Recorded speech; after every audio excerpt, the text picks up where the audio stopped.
I was really excited to find out what I was having. I could start planning, decide on a name. And then the doctor was like, well, we have to tell you, you won't be going home today. You'll be admitted to the hospital because your cervix is open. The recognition by Shamia's obstetrician that there was a problem and then the subsequent referral to the maternal fetal medicine specialist was absolutely critical. My maternal fetal medicine specialist suggested that I have a small stitch placed to close the cervix. They were very hopeful that I would be able to continue my pregnancy as normal, and so I was able to go home. And I probably got home about 9:30 after being released from university, and I laid down and my water broke at midnight.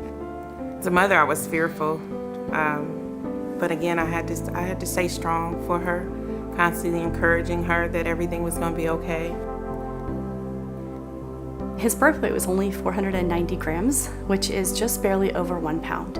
So if you can imagine a pound of butter, that is about what Kyle weighed when he got to us. That extra time during pregnancy Shamia was afforded by the care she received was really essential to get Kyle to a gestational age where survival was possible. Riley Maternity and Newborn Health is working on ensuring that mothers with high-risk pregnancies, either because of her health or the baby's health, are delivered at the appropriate level of care so that the mother and baby get the care that they need for the best outcomes. The first moment of laying eyes on Kyle was, there were probably really no words to describe. It was a sigh of relief to know that he was still there. And that meant a lot, because that is what mattered most, was the fact that he was still here. I was willing to deal with everything else as it came, but just knowing that he was still there in that initial moment was everything to me. The first time I got to hold Kyle, I just sat there in a chair and just held him, and I just cried, and then I sang to him, because that was something that I would do.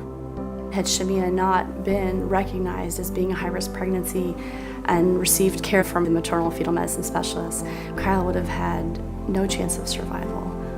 Kyle today is just a walking bundle of joy. He's always happy, he's always laughing, he's full of energy, he wants to run and ride his bike. He loves life, he really does. There's no doubt that Kyle is truly a remarkable boy and that he beat the odds. At his weight and gestational age, his chances of surviving without a significant disability were less than 5%. Kyle's story is really an excellent example of how all this works.